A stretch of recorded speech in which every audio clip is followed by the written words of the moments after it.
আসসালামু আলাইকুম সুপ্রিয় দর্শক, আজকের পর্বে শেয়ার করব সবচাইতে সহজ রেসিপিতে এবং দুর্দান্ত স্বাদের ডিম আলুর চপের রেসিপি। আশা করি আজকের রেসিপিটা আপনাদের কাছে অনেক বেশি ভালো লাগবে। আজকে আমি প্রথমেই 4টা আলু এবং 2টা ডিম সিদ্ধ করে রেখেছিলাম। একটা ডিমকে আমি প্রথমে 4 টুকরো করে দিব আর কি। আপনারা চাইলে 2 টুকরো করতে পারেন, তবে একটা ডিমকে 4 টুকরো করলে 4টা চপ বানানো যাবে, সেক্ষেত্রে কিন্তু ভালোই হবে। যাই হোক, আমি 4 ভাগে ভাগ করে নিলাম। মোট এখানে 8 পিস হয়েছে। আমি একটা আলাদা প্লেটে ডিমগুলোকে সরিয়ে রাখছি। এরপরে যে আলুগুলো সিদ্ধ করে রেখেছিলাম সেই আলুগুলো আলাদা আরেকটা প্লেটে নিয়ে নিচ্ছি। চেষ্টা করবেন আলুগুলো একদম শুকনোভাবে সিদ্ধ করতে, আলুতে যেন কোনো রকম পানি না থাকে।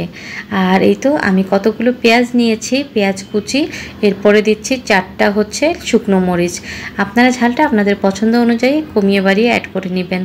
সামান্য বা স্বাদ মতো লবণ দিয়ে প্রথমে মরিচটাকে চটকে নিয়ে এরপরে পেঁয়াজের সঙ্গে খুব ভালো করে এভাবে চটকিয়ে নিতে হবে। এরপর সামান্য একটু সরিষার তেল দিয়ে খুব ভালো করে আবারও পেঁয়াজ আর শুকনো মরিচটাকে ডলে নিয়ে আলুটাকে খুব ভালো করে ম্যাশড করতে হবে। আলুটা গরম থাকা অবস্থাতে এই কাজটা করতে হবে, তাহলে খুব ভালোভাবে ম্যাশড হবে আর কি। এই তো দেখতে পাচ্ছেন শুকনো একটা আলু ভর্তা হয়েছে, এরকমটাই কিন্তু প্রয়োজন। এখন আলুটাকে আমি এক সাইডে রেখে দিলাম। এরপরে ব্লেন্ডারের জায়গায় আমি 1 কাপ পরিমাণ বেসন নিয়ে নিচ্ছি। যতটুকু আলু সেই পরিমাণে বেসনটা ব্যবহার করতে হবে আর কি। আর সামান্য পরিমাণ বা হাফ টিস্পুন রসুন বাটা, হাফ টিস্পুন আদা বাটা ব্যবহার করলাম।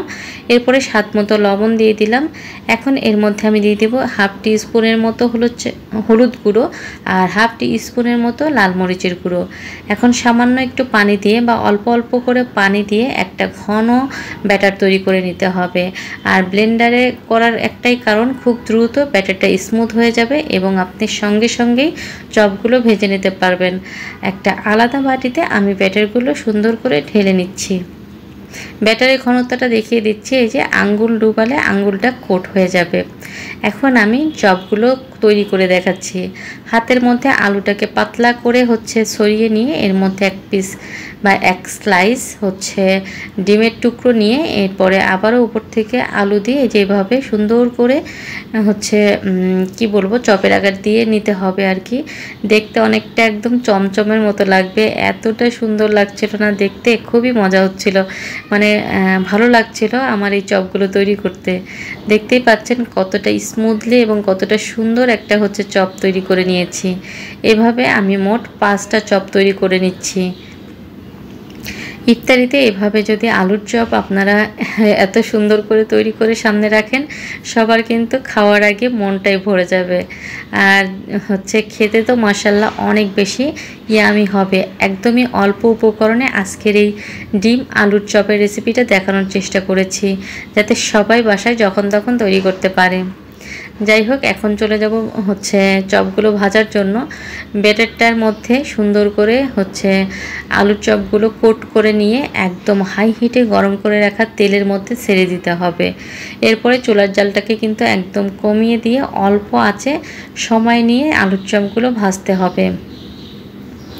আমার বাসায় তো এই চপগুলো অনেক বেশি পছন্দ করেছিল সবাই, তাই দেরি না করে আপনারাও বাসায় এই ডিম আলুর চপগুলো তৈরি করুন। আশা করি আজকের রেসিপিটা আপনাদের কাছে অনেক বেশি ভালো লাগবে। একদমই সহজ উপায়ে দেখানোর চেষ্টা করেছি। আর অবশ্যই আজকের রেসিপিটা যদি বাসায় ট্রাই করেন আমাকে কমেন্টস করে জানাবেন। কমেন্টস করতে কিন্তু ভুলবেন না।